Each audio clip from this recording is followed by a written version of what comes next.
Olá, boa tarde. Você acompanha agora as principais notícias do Brasil e do mundo desta quinta-feira.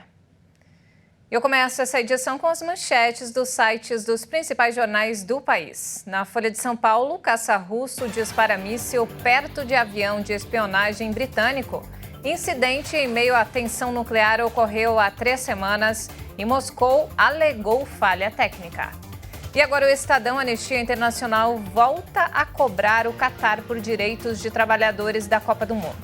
Ao mês do início do Mundial, a organização insiste no pagamento de indenizações após abusos contra operários nas obras de infraestrutura do país sede. E no valor econômico, o real é a segunda moeda que mais se valoriza em 2022. Apenas 4 divisas sobem ante o dólar numa cesta de 33 moedas principais. Maior desvalorização é do peso argentino. E por fim, o Globo, Ucrânia raciona energia após ataques russos à rede elétrica. Governo avisa de cortes de até 4 horas no fornecimento e pede que cidadãos economizem. E olha só, ainda nos destaques internacionais, a primeira-ministra do Reino Unido, Liz Truss, não resiste à crise e renuncia ao cargo após 45 dias no poder. Ela não resistiu à crise iniciada com o anúncio de um ousado plano de redução de impostos. Em frente ao Downing Street, a líder de 47 anos fez um discurso de despedida. I came into office at a time of great economic. Assumi em um momento de grande instabilidade econômica e internacional. Famílias e empresas estavam preocupadas em como pagar suas contas. A guerra ilegal de Putin na Ucrânia ameaça a segurança de todo o continente. Estabelecemos uma visão para uma economia de baixo imposto e alto crescimento, que tiraria vantagem das liberdades do Brexit. Reconheço, porém, que, dada a situação, não posso cumprir o mandato em que fui eleita pelo Partido Conservador. I recognize, though, given the situation, I cannot deliver the mandate on which I was elected by the Conservative Party. Mais impopular do que nunca entre a opinião pública, sem um programa econômico após a humilhante renúncia aos cortes de impostos e ficando sem 2 de seus ministros mais importantes, Liz Truss estava por um fio. O chamado mini-orçamento, que previa corte de impostos de até 45 bilhões de libras, desagradou quase que imediatamente os mercados e vários economistas. O diagnóstico era que o movimento seria muito arriscado no momento em que o país vive a pior inflação dos últimos 40 anos. Riscos crescentes de recessão e custos de empréstimos mais altos nas economias avançadas. Na sequência, a libra caiu para seu patamar mais baixo em relação ao dólar e os rendimentos dos títulos do governo subiram em alta velocidade. Em meio à crise econômica do custo de vida, com milhões de britânicos sofrendo com a inflação, o Partido Conservador relança agora uma eleição interna para encontrar um novo líder, o 5º em 6 anos. De acordo com um parlamentar da legenda, um sucessor vai ser definido até sexta-feira, 28 de outubro. Há dias circulam vários nomes para substituir Truss, como Rishi Sunak, Jeremy Hunt, Penny Mordaunt ou ainda Boris Johnson. E os líderes europeus iniciaram uma cúpula nesta quinta-feira em Bruxelas sob enorme pressão para preservar a unidade do bloco e encontrar uma solução consensual para a crise energética agravada pela ofensiva russa na Ucrânia. Os 27 países do bloco discutem há vários meses sobre como lidar com o aumento exponencial das tarifas de energia, mas agora, com a aproximação do inverno no hemisfério norte, enfrentam a urgência de adotar soluções concretas. O conflito na Ucrânia fez com que a Rússia reduzisse drasticamente o fornecimento de gás para a indústria europeia e o bloco enfrenta o desafio de chegar a um acordo sobre uma saída conjunta. A Comissão Europeia, o braço executivo da União Europeia, chegou a sugerir a adoção de um preço máximo para todas as compras de gás, ainda que a ideia vá contra as objeções da Alemanha, a maior economia do bloco.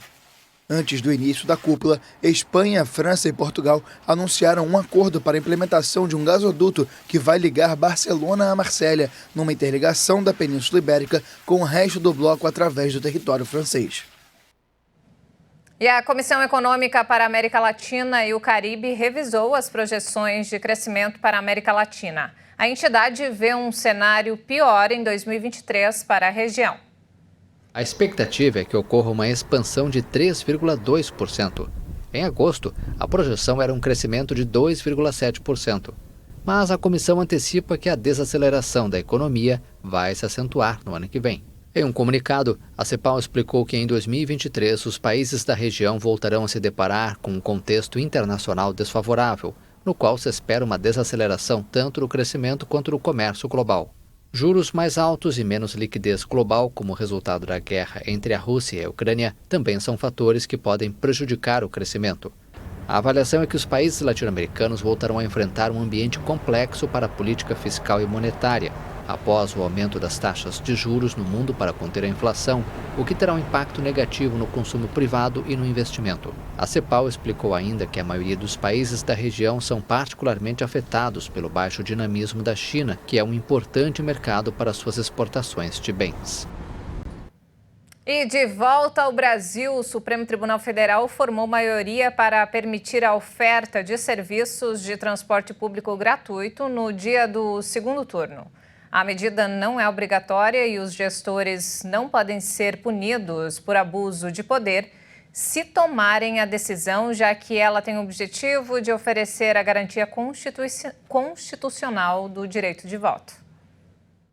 A maioria dos ministros do STF confirmou a autorização para que as prefeituras e empresas concessionárias possam oferecer de forma voluntária e gratuita o transporte público no dia 30 de outubro, no segundo turno das eleições.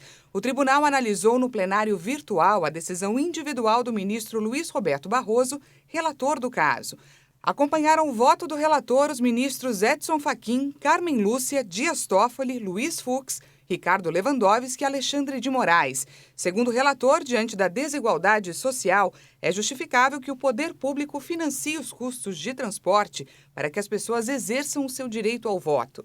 Ele apontou ainda que o poder legislativo está em omissão inconstitucional ao não legislar sobre o tema.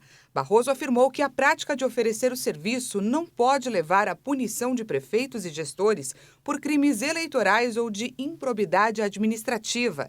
Isso porque a medida tem o objetivo de viabilizar a garantia constitucional do direito de voto. O ministro deixou expresso ainda que não pode haver qualquer discriminação de posição política no serviço. Com isso, veículos públicos e ônibus escolares podem ser usados para o transporte e o Tribunal Superior Eleitoral pode, se entender necessário, regulamentar a atuação dos municípios e empresas de transporte para coibir eventuais abusos de poder político. E o número de casos de dengue no Brasil já aumentou quase 2 vezes mais neste ano. O início do período chuvoso abre o alerta para intensificar as medidas preventivas. O Ministério da Saúde informou que o número de casos de dengue no Brasil subiu quase 185% entre janeiro e o início do mês de outubro, no comparativo com o mesmo período do ano passado. O levantamento ainda apontou uma alta de 87% nos infectados com chikungunya, doença também transmitida pelo mosquito Aedes aegypti. Essa é a época do ano em que tem aumento da população dos mosquitos e potencial de transmissão das doenças. Como este mês de outubro começou chuvoso, traz um alerta especial, já que a condição climática favorece a reprodução do mosquito da dengue, que deixa seus ovos em postos de água parada. Segundo a pasta da Saúde, o país teve 1.300.000 prováveis casos de dengue entre janeiro e começo de outubro deste ano, com a maior taxa de incidência na região centro-oeste, com mais de 1.900 casos por 100 mil habitantes. O Brasil ainda registrou 909 óbitos pela doença, com o maior número deles em São Paulo, com 272 óbitos. No caso da chikungunya, são 169 mil casos prováveis, com taxa de incidência de 79 por 100 mil habitantes. A maior taxa é observada no Nordeste, com 255 casos por 100 mil habitantes. O país já confirmou 76 óbitos pela doença, sendo 36 no Ceará. E antes de encerrar, olha só, uma boa notícia. Os reservatórios encerraram o período seco com o melhor patamar desde 2011. Segundo o relatório, a expectativa do estudo é de bandeira verde ao longo de 2023. Apesar da retração de 3,34% do volume equivalente do Sistema Interligado Nacional, os reservatórios do Brasil encerraram o período seco com o melhor patamar desde 2011. O relatório foi realizado pelo Interresearch, com base em dados da Operadora Nacional do Sistema Elétrico, a ANEEL, e da Câmara de Comercialização de Energia Elétrica. De acordo com as informações, os resultados aferidos no último mês foram os melhores para o subsistema Sudeste Centro-Oeste na última década, com 51% de energia armazenada em setembro de 2022, o maior percentual desde 2011, que ficou em 65%. O estudo observou também em setembro uma retração de 58% no nível de geração térmica, dada a melhora do cenário hídrico e da expansão anual da energia eólica e da fotovoltaica. Com a estabilidade no cenário hidráulico, a bandeira verde foi anunciada em 16 de abril deste ano, sendo mantida em outubro, segundo o anúncio da ANEEL. E essa edição fica por aqui. Mais informações ao longo da nossa programação. E eu volto logo mais no Jornal das 18h30 ao lado de Maria Alice Dias. Obrigado pela companhia e até já.